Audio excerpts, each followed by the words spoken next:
ክርስቶስ ለሰከንድ ስለራሱ አላስበ ቢያስብ የድህነቱ መንገድ አይኖርም ነው። የዚህ ዓለም ጥበብ እግዚአብሔር ፊት ሞኝነት ነው። ሰው ለምን ሞትን እንደማያስብ አይገባኝም። አሁን እየኖርን ያለው ህይወት ውሸት ነው። ለምንድን ነው እንደዚህ የሆን ነው ለሚሉት ብዙ ጥያቄዎች መልሱ እግዚአብሔርን መተው። የራስህን ፔን አንተ ዘፈን አድርገህ ወጥተህ ሰውን ገፋፍተህ ራሱ እንዳይጠፋ ማድረግ አሁን ይህ በረከት ነው የሚሆነው። አሁን እግዚአብሔር የማይምረው ኃጢአት አለው ከተባልክ አዎ እሱስ እንደው ከተባለ ይቅር በለኝ አለ ማለት ወደ ክርስቶስ እየሸሸን ይመስላል እንጂ ከክርስቶስ እየሸሸን ታመህ ካልጨረስክ አድንም ታመህ ካልጨረስክ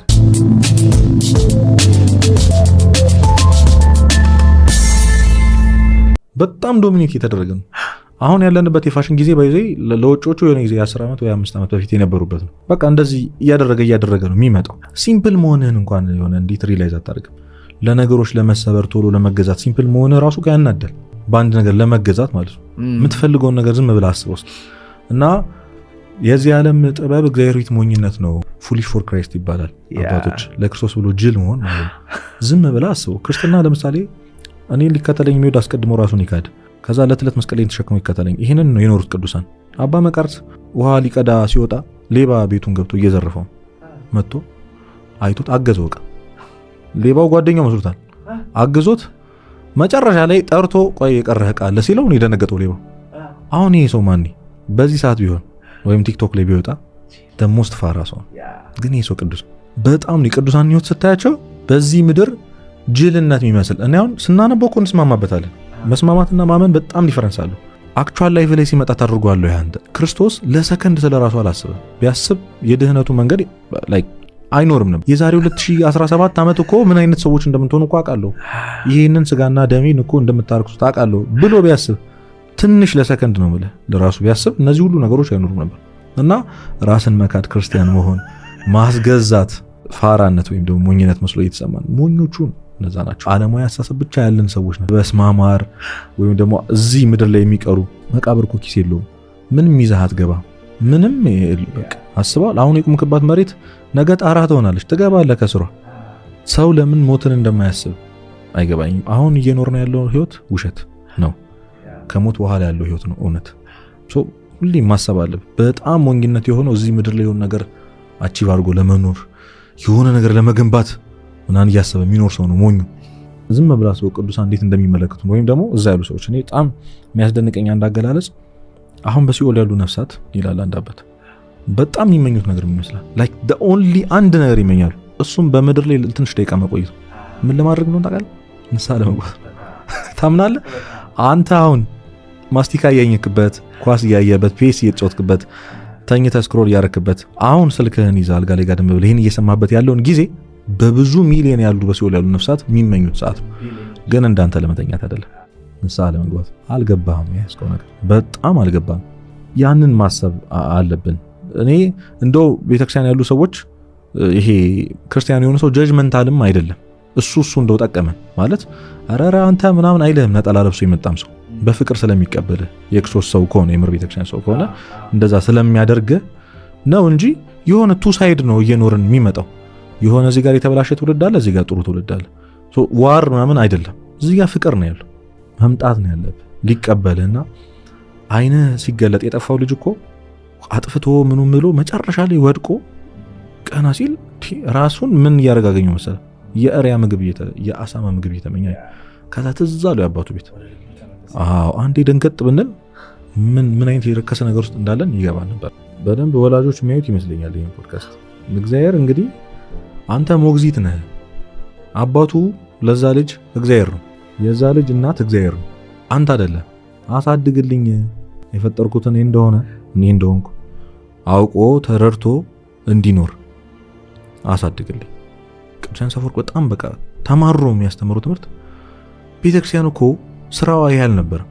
ክርስቶስ ያዘዛት ወጣችሁ አሕዛብን የማያምኑትን አሕዛብን ሚስ የእግዚአብሔር አምላክ አይደለም የሚሉትን በአብ በወልድ በመንፈስ ቅዱስም ደቀ መዛሙርት ያድርጓቸው። ይሄ ነው የቤተክርስቲያን ትእዛዝ፣ ዋና ስራው የነበረው።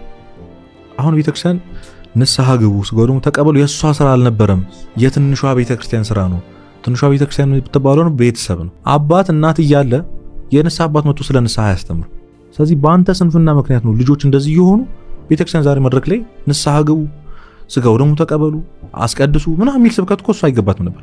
ትክክለኛ ስራውን ቤተክርስቲያን ብትሰራ አሁን ያሉትን አህዛብ የእግዚአብሔርን የማያምኑት መናፍቅ የሆኑትን ሁሉ ለመመለስ ነበረ መምህራን ሁሉ የሚጥሩት። ግን ስራ አስፈታናት ይላል ቅዱስ ዮሐንስ አፈወርቅ። እኛ ሰንፈን ልጆቻችን ማሳደግ ስላቃተን ለልጆቻችን መንፈሳዊነትን ማስተማር ስላቃተን ስራ አስፈታናት ቤተክርስቲያን ይላል። ትልቁ ኮንሲኩዌንስ ይሄ ነው። በገዛ እጅ ገፋፍተህ ልጅን ሲኦል መክተት ምን የሚሉት ነገር ነው? እስኪ ያስረዳኝ። እውነት እኛ በእኛ ጊዜ ሰንበት ቤት በጣም ልጆቻቸውን የሚከለክሉ ቤተሰቦች ነበሩ። አልረዳውም፣ አይገባኝም። ሰው እንዴት ነው በሞት እንኳን በሌላኛው በኩል እንኳን ቅዱስ ዮሐንስ አፈወርቅ ሲያስረዳ ያዘነች አንድ ያረፈች የሆነች ሴት ያረፈችበት ቦታ ሄዶ ለቅሶ ሲያስተምረውና ልጃችሁ በህይወት እያለች ንጉሱ በቤተ መንግስት ላኖራት ፈልጋለሁ ብሎ ቢወስዳት በደስታ አሸኛዋትም ነበር ወይ? ታዲያ ስለሞተች ስለምን ታዝናላችሁ ብሎ ያስተምራል። ይሄንን በዚህኛው እናምጣው። ሰው ቤተ መንግስት ልጁን ይከለክላል? ወደ ሰላም ጥሩ ወደ መሆን እንዴት ይከለከላል?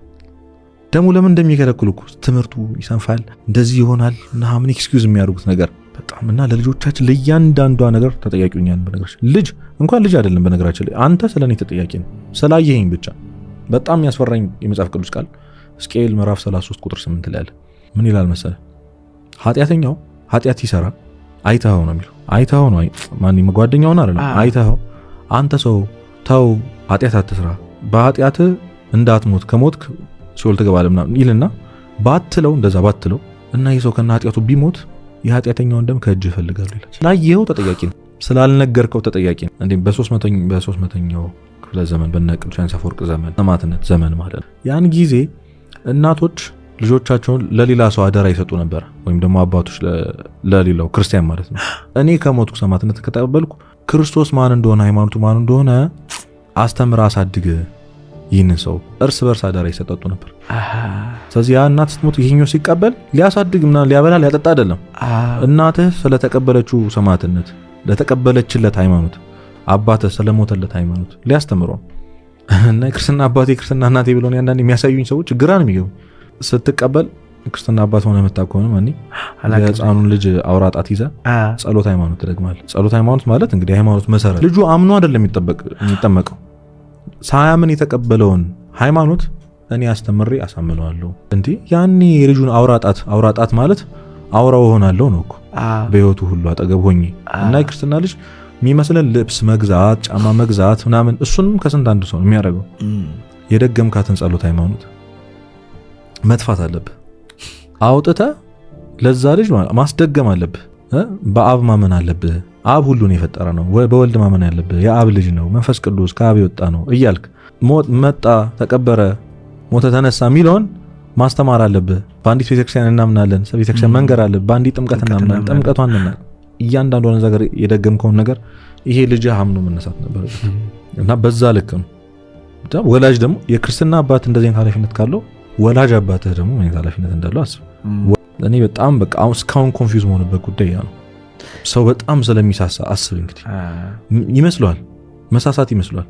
ትምህርት ቤት ምን ተምሮ እንደሚመጡ እኮ አታውቅም፣ ሰምተህ አታውቅም፣ ምን አይተው እንደሚመጡ እኮ አታውቅም። የልጅ ስልክ ላይ እኮ ምን እንዳለ አታውቅም። እንደውም አንድ አባት ለልጅህ እግዚአብሔር ማን እንደሆነ ካልነገርከው ዓለም ተነግሯለች። እንዴት መሰለህ አንዳንድ ነገር አልከው ማለት ስለ ጉዳዩ አወራህ ማለት ወይ ከጀመርክ ማቆም የለብህም። ትንሹ ነገር ተናገር ቁጭ ከምትል አሁን እግዚአብሔር ማለት ብዬ ቢጀምርልህ የሆኑ ብዙ ነው አያልቅ። እንኳን እኔ ቅዱሳኑን ራሱ የጻፉት አልበቃ ብሏቸዋል። በቃ ጹብ ብለህ የምትሆነው ነገር ነው። እግዚአብሔር ድንቅ አምላክ ነው። በቃ ምንም ማለት አትችልም ከዚህ በላይ። ከጀመርክ ደግሞ እስክትጨርሰው ማቆም የለብህ። ይሄ ነው ብቻ ሊባል ነው። አሁን እግዚአብሔር እንዲህ ነው ብለህ እንዲህ ሆኖ ስለተለኝ ነው። እግዚአብሔር ቸር ነው ብለህ እንዲህ ደግም ነው ሩሩህም ነው ልትለኝ ነው። ብዙ ነገር ነው። ፈታሂም ነው ቁጡም ነው። ገብቷል አይደል? ስለዚህ አሁን ብጀምርልህ ማቆም የለብኝም። እግዚአብሔር ብዙ ነገር ነው። አንድ ልጁን ሳይራራ እስኪሰጥህ ድረስ የወደደ አምላክ አለ ነው ልል የምችለው። በጣም ይህንን ፔን በማን በኩል እንድንረዳ አደረገን መሰለህ? በአብርሃም በኩል ልጅህን በሰይፍ ለመሰዋት የምትሄድበት መንገድ ነው እግዚአብሔር ላንተ ብሎ የሄደው ነገር። እኔ ያለፈበት ፔን we don't deserve this። እኔ አይገባኝም። አንዳንዴ ለምን ብለህ ታስበው ለመጥላት ብዙ ሺህ ምክንያት ሲኖረው ለምን እንደዚህ ወደደን አይገባኝም። ሰው አትረዳም። ለዛ ነው ቅዱሳን በቃ ፍቅሩ አቃጥሏቸው ፊዚካሊ የሚታመሙ ሰዎችን ፐርሰናል ያውቃሉ። የጌታን ፍቅር ያማል ማለት ምን ብለህ ታስበዋል? አሞ ትቀመጣለህ። ለምን ካልክ አይገባህም። ራስን እንድታይ ያደርጋል። መስታወት ይሆንብሃል። ቃለ እግዚአብሔር ብርሃን ነው። ቃለ እግዚአብሔር መስታወት ነው። ቃለ እግዚአብሔር ሰይፍ ነው። ጨለማ ውስጥ ነው ያለው። አንተ ስትሰማው የእግዚአብሔርን ቃል ብርሃን ይበራል። በራ ማለት ፊት ለፊት የነበረውን ቅድም ጨለማ ውስጥ ስለሆንክ ያላየውን መስታወት ታያለህ። ታየዋለህ ራስን ምን አይነት ቆሻሻ እንደሆንክ ጉድፍን ታያለህ። ማን ያውን አንተ እዚህ ቀረጻ ላይ ምናምን ፊትህ ላይ በጣም ጉድፍ ኖሮ ምናምን ከተፖሰተ በኋላ ብታየው አይደብርም? ልክ እንደዛ ነው። መስታወቱ ሲበራበት እንደዚህ ነበርኩ እንዲህ ቆሻሻ ነኝ እንዲህ ትላለህ። ሰይፍ ነው፣ ልብህን ይወጋል፣ አያስቀምጥም። ከክርስቶስ ጋር ልሄድ ልኖር እናፍቃለሁ ያለው እኮ ጳውሎስ እኮ በቅንፍ እኮ አረ ልሙት እያለ እኮ ቅዱሳን በጣም ነበር ሞታቸውን የሚመኙ። ለምን? ሎንግ ዲስታንስ ሆነባቸው። ይወዳቸዋል፣ በጣም ይወዱታል። ከዛ ማቀፍ አይችሉም፣ ማየት አይችሉም። ገብቷል? በጣም በቃ ይሄ ሎንግ ዲስታንስ ሪሌሽንሺፕ እንደሚያሰቃይ ያላር እና ብቸኛው ፕሌን ሞት ነው። ወደዛ ለመሄድ መወለድ አለ። ምርር ይላቸዋል። ያለም ወደ አንተ የሚወስደው ባቡር መቼ ነው የሚያሳፍረን ነው? በቃ ከዚህ መንቻካ ዓለም የምንወጣው መቼ ነው? ናፍቆቱ ራሱ አያስቀምጣቸውም። እና አንዴ ካወቀው ብዙ ጊዜ ብየዋለሁ፣ እግዚአብሔርን አንዴ ስታቀው እስከዛሬ እሱን ያላወቅበት ጊዜ እንዲቆጨም ያደርግ። ልክ ስታቀው ይጥፋልኝ፣ ይሰረዝልኝ፣ እንደኖርኩ እንዳይቆጠርልኝ 20 ምናምን ዓመቱ ያ 30 ዓመት እባካችሁ ምትልበት የታሪክ መዝገቤ ላይ እንዳይጻፍ። ለካ አውግስጢን የተባለ ሊቅ ከ30 ምናምን የዝሙት ምናምን ዓመት ህይወት በኋላ ነው ጳጳስ ከመሆን ድረስ የደረሰው። ቤተክርስቲያናችን እንደ ቅዱስ አትቀበለውም፣ ግን ሊቅ ነው። ጽሑፉን ትቀበላለች፣ ህይወቱን ትቀበላለች። እና አቤቱ ዘግቼ ወደድኩ ይላል፣ ዘግቼ ያፈቀርኩ። በእኔ በብዙ ቦታ ስባዝን ነበር፣ ለካ አንተ በእኔ ውስጥ ነበርክ። እና በጣም ዘገየው ነው ይሄ። እንዴት ነው ቤት ውስጥ የሆነ ኮርኒስ ውስጥ የተደበቀ ብዙ ሻንጣ ውስጥ ያለ ብዙ ብር እድሜ ዘመን ስትቸገር ኖረ ስታገኙ፣ ከዛ ምን አለ ያኔ ባገኘው።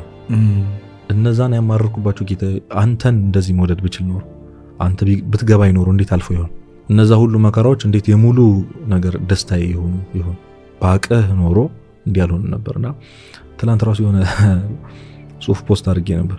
ለምንድነው እንደዚህ ለመሰበር ቀላል ይሆን ነው ብለህ መጠይቅ ከሆነ የተቀጠቀጠ ሸንበቆ የማይሰብረውን ክርስቶስ ስለተውክ ነው። ለምንድነው እንደዚህ ቶሎ ማዝ ነው ደስታ የሆንከው ክርስቶስ ስለተውክ ነው። ለምንድነው እንደዚህ የሆን ነው ለሚሉት ብዙ ጥያቄዎች መልሱ እግዚአብሔር መተው ነው። የዚህ ሁሉ ነገር መንስኤ እግዚአብሔር መተዋችን ነው። ምንም አይደለም። በጣም የቴስቶች ምናምን በጣም በቃ ዋይዝ ምናምን እንደሆነ ተሰምቶት የሚጠይቁት ጥያቄ ለምን ጀስቲስ አይኖርም እዚህ ምድር ላይ ለምን ዋር ኖረ ምናምን ዩ ዲዘርቭ እኮ ይገባሃል። ዲዘርቭ ታደርገዋለህ። አሁን አንተ ቤቱ እየኖርክ ያለው እኔ ሁሌም በጣም በቃ እንደዚህ እንግዲህ ሲነሳ ሜንሽን ማድረገው ታሪክ ክርስቶስ እዚህ ምድር ላይ እንግዲህ ሁለት ሰዎች ናቸው ኃጢአት የሚባል ነገር ሳይነካቸው ይኖሩት አይደል? ፍጹም ሰው ፍጹም አምላክ ነው ጌታችን መድኃኒታችን ክርስቶስ ነው እና እመቤታችን ቅድስት ድንግል ማርያም ንጽሕተ ንጹሐን እነሱ ይኖሩት ላይፍ እኮ አይደለም ማን እኔ አንተ ይኖሩን ያለን በጣም እኮ ፋንሲ ህይወት እኮ ክርስቶስ እኮ እንዳንተ አለበት አልቀያየርም እኮ ገብቷል። ቀሚሱ እንኳን አብራውን ያደገችው ምንም ሳይረግ ዓርብ ዕለት ያለፈውን እንኳን አንተ አላለፍክም። ቶሽ እሱ አምላክ ነው ምናምን ልትለኝ ይችላል። እመብርሃን ስለ እመብርሃን ነው ራስ ክርስቶስን ታቅፋ ቤት አልነበራትም፣ ስደተኛ ነበረች። አንተ እንደነዳይ ልቤ ምግብ ለምን ታውቃለህ? ይሄንን የምትሰማ ሰው ታውቃለህ ወይ? በበረሃ ሆነ የሰው ፊት አይተህ ርቦኛል ብለህ ምግብ ጠይቀህ ታውቃለህ ወይ? እሷ ያለፈችበት እንኳን አላለፍክም። እሷ ዲዘርቭ የማታረገውን ህይወት ኖራለች። በጣም እንግዲህ ብዙ ጊዜ ሜንሽን ያደረኩት አሁን አንድ ዘፈን አለ እንደው ሜንሽን ላድርገው ነው ይሻለኛል። ልጅ ሮባ ራሴን ነው የሚል ዘፈን አለ። እንግዲህ አዳምጡት እያልኩ አይደል። እሱ ዘፈን ውስጥ በጣም በሚገርም ሁኔታ 30-40% ያዳመጡ ሰዎች ራሳቸውን አጥፍቷል። አታዳምጡትም ነው ምለው። አሁን ኦኬ ብዙ ጊዜ ስሙን ሜንሽን ላለማድረግ ጥሬ ነበረ፣ ግን በቃ ይሄ ጠቃሚ አይደለም። አሁን ትውልድ የገነባ መስሎት ነው ያጠፋው። ግን ብዙ ኮሜንቱን ገብተህ በዚህ ዘፈን ወንድሜን አጥቻለሁ፣ በዚህ ዘፈን እህቴን አጥቻለሁ የሚል ኢትዮጵያ ውስጥ ነው ማለት እንዴ መሰለ። አሁን አንዳንድ ሰው የሆነ ሲያዝን ምናምን ከፍተህ የምታዳምጥ እንደዚህ አይነት ሙዚቃዎች ናቸው በጣም የባሰ ዲፕረስድ የሚያደርግ። ሞቴን አፍጥንልኝ ምናምን ራሴን እጠላለሁ ምናምን አይ ቲንክ ሰዎችም ጥለውኛል ምናምን በጣም ቪክቲም ሜንታሊቲ ያለበት የራስህን ፔን አንተ ዘፈን አድርገህ ወጥተህ ሰውን ገፋፍተህ ራሱ እንዳይጠፋ ማድረግ አሁን ይህ በረከት ነው የሚሆነው። ብዙ አሉ በቃ ለምንድን ነው ከማዘን ጋር እንደዚህ አታሽድ ነው እላለሁ። የሆነ ደስ ሲለን ደስ አይለንም፣ ኢንሴኪዩር ነን። ገብቷል። ፉሊ ደስተኛ መሆን እንትን አንልም፣ አክሰፕት ማድረግ ከብዶናል። ኤግዚስት የሚያደርግ አይመስለን መሰለኝ። አንድ እሱን፣ ሁለት ደግሞ ውስጥ ማዘን የሚፈልግ ነገር አለ። አንዳንድ ጊዜ በጣም በቅጥነት ያጋጥማቸዋል። ይሄ እንዳታዝን፣ በትምህርትህ ደህና ነው፣ ስራህ ደህና ነው፣ ቤተሰብ ደህና ናቸው፣ ምንም በቃ ግራ ነው የሚገባ እና ዝም ብለህ ኤርፎን ላይ የሆነ የሚያሳዝን ዘፈን ትከፍትና የፍቅር ዘፈን የሌለውን ፍቅረኛን እያሰብክ ያልሞተችውን እናትህን በቃ የቀብሯ ቀን እንዴት እንደምታለቅስ ምን እንደምትል እያሰብክ ታዝናለህ። ለምን ይመስላል? ውስጥህ እኮ ከእግዚአብሔር በመለየቷ ማልቀስ የምትፈልግ ነፍሳለች። አንተ ሌላ ነገር መስሎ ሌላ ነገር ትሞካክራለህ። ኃጢአትህ ነው እንዲያረጋ ያለው። ማዘን የምትፈልግ አለች። ታመህ ካልጨረስክ አድንም ታመህ ካልጨረስክ የሆነ ማረኝ የሚለውን የዘማሪ ልማ መዝሙር እየሰማች ኃጢአቷን እያሰብሽ ማልቀስ የምትፈልግ ነፍሳለች። ሌላ ነገር አትሂድ፣ ቤተክርስቲያን ሂድ። የሞተልን ክርስቶስ እንዴት ጀርባ እንደሰጠው ስታስብ ይገባል ያኔ ማልቀስ ምን እንደሆነ። ቅዱሳን አልቅሰው አልጨርሱም እኮ ገብቷል። እንባ ትልቅ ሀብት ነው። ማዘን ትልቅ ሀብት ነው። ፔን ትልቅ ሀብት ነው። በጣም ፈንዳሜንታል ነገር ነው ክርስትና ውስጥ ራሱ መታመም ገብቷል በጣም እና ህመም ለነፍስ ጠበቋ ነው ትላለች አንድ ጻፊ። ቢዚ መሆን የህመም ጠላት ነው። ህመም ለነፍስ ጠበቋ ነው። በስጋዊ ህመምና በዶክተሩ መሃል በስጋና በዶክተሩ መሃል ብሪጃቸው ህመም ነው። ካልታመምኩ ዶክተር ጋር እንደማትሄዱ ኮኔክት የሚያደርግ ስለዚህ በነፍስህና ነፍስህን በሚያድናት በጰራቅሊጦስ በመንፈስ ቅዱስ በእግዚአብሔር ብሪጅ ያለው ህመም ነው። አንፈልገውም በቃ ለዛ እኮ እስከ መቼ ነው እግዚአብሔርን ድምጽ ኢግኖር የምናደርገው? ይሄ ሲሰማ እያመመ ነው። አቁሞ እያለ ነው። ቪዲዮን ፖዝ አድርገው እያለ ነው። ተወው እያለ ነው። አንፈልገውም። ልባችን ውስጥ እስከ መጨረሻው ቆይቶ አቃጥሎ እንትን ዲና አንፈልግም። ቅድም እንዳልኩ ነው ሰው ሪያሊቲውን ፌስ ማድረግ አይፈልግም። ማን እንደሆነ ማወቅ አይፈልግም። ለሰው ልጅ እኮ በጣም ትልቁ ስሜት እኮ ልክ እንዳልሆነ የሚሰማው ስሜት እኮ ገብቷል። አት ሴም ታይም ወደ ክርስቶስ እየሸሸን ይመስለናል እንጂ ከክርስቶስ እየሸሸን ነው መስሎ ነው። እና ምን መሰለ ድንገት ሪላይዝ ስታደርገው ወደ ኋላ ስትዞር ከእግዚአብሔር የመጣው ርቀት ከእውነተኛው ህይወት የመጣው ርቀት በጣም ሩቅ ነው። ቁጭ ብለህ ከማዘን ወይም ደግሞ ያን ሁሉ መንገድ ከመመልከት አይ ውሸት ነው ብለህ መራመድ ነው የምትፈልገው አንተ። በቃ ዓለም ሰይጣን የሚያደርገን ያ ነው። እውነታው አዎ ከባድ ነው። ከእግዚአብሔር መራቃችን እስከዛሬ ኖርነው ህይወት ልክ አለመሆኑ በጣም ነፍሳችን ማቆሸሻችን በጣም ርካሽ መሆናችን እውነት ነው። ግን ያቺን ወደ ኋላ ዞረ የመጣውን መንገድ ሩቅ እንደሆነ እንዳየው በጣም ፈጣን ወይም ደግሞ ብሊንክ አድርገህ እዛ ጋር እንድትደርስ የምታደርግ ንስሐ አለች። ታምናለህ? እኔ ንስሐ ባትኖር ምንድን ነበር ምን ሆኖ ላይክ ልውጥ እኮ ነው የሚያደርግ። በድለህ የማታውቅ እስክትመስል ድረስ ይምራል። ጥጥ ነጭነቱ የተፈጥሮ ተቀባብቶ ምናምን አይደለም ነጭ ነው አይደል? ደም ቀይነቱ የተፈጥሮ ነው። አስበው ደም እንደ ጥጥ ነጭ ስትሆን ማለት ምንም በየትኛውም ኤክስፐሪመንት አይሆን። እግዚአብሔር ግን ያደርጋል። ያልነበርከውን አይነት ማን ያዟል ያደርጋል ማለት ከኋላ የተጻፈ ታሪክ ስትዞር ምንም ይል ነገር። አሁን እግዚአብሔር የማይምረው ኃጢአት አለ ወይ ከተባል አዎ እሱስ እንደው ከተባለ ይቅር በለኝ አለ ማለት ነው። ነፃ ፍቃድ ሰጥቷል እግዚአብሔር። እጅህን ጎትቶ ልማራ አይደል ማረኝ እስካላልከው ሊመራ አይችልም። ይጠብቃል አንተ እስክትመለስ ድረስ በራስህ ፍቃድ። የጠፋው እንደ ጠፋ ሪላይዝ አድርጎ እስኪመለስ ድረስ አባት ጠብቆታል። ግን እስኪመጣ ከመጣ በኋላ እየሮጠ መጥቶ አንገትህን አቅፎ የሚሰማ ያባትን እግዚአብሔር አይምረኝም እንደው እኔ እንደውም ኃጢአት ከመስራትህ ይልቅ አይምረኝም ማለት ነው በጣም ያሳዝነው። በጣም ለሱ ፔንፉል እሱ ነው። እስኪ አንተ ዝም ብለህ አስበው ለልጅህ በጣም የሚፈልገውን አይነት ስጦታ ገዝተህለት ልትገባ ስትል ከጓደኞቹ ጋር ያባቴ አይወደኝም ይኸው በቃ ግዛ ምናምን ብዮ አንድ ቀን አልገዛልኝም እንደው ሌላ ቤተሰብ በተወለድኩ የሚል ቃል ብትሰማ መጉዳትህ እኮ አይደለም እኮ እሱ በጣም የሚያሳስበው እኮ እሱ አይደለም እሱ ላይ የምታደርገው አታክ ምናምን አይደለም። አንተ የእሱን ፍቅር ዲዘርቭ እንደማታደርግ ማመን ነው በጣም የሚያሰማው። ተወውጋው ምናምን ግን ከሱ ልትቀበል የሚገባውን ነገር መቀበል አለመቻል። ከአንተ የሚወጣውን ክፋት የሚመጣውን ፍቅር መቀበል ያቅታል።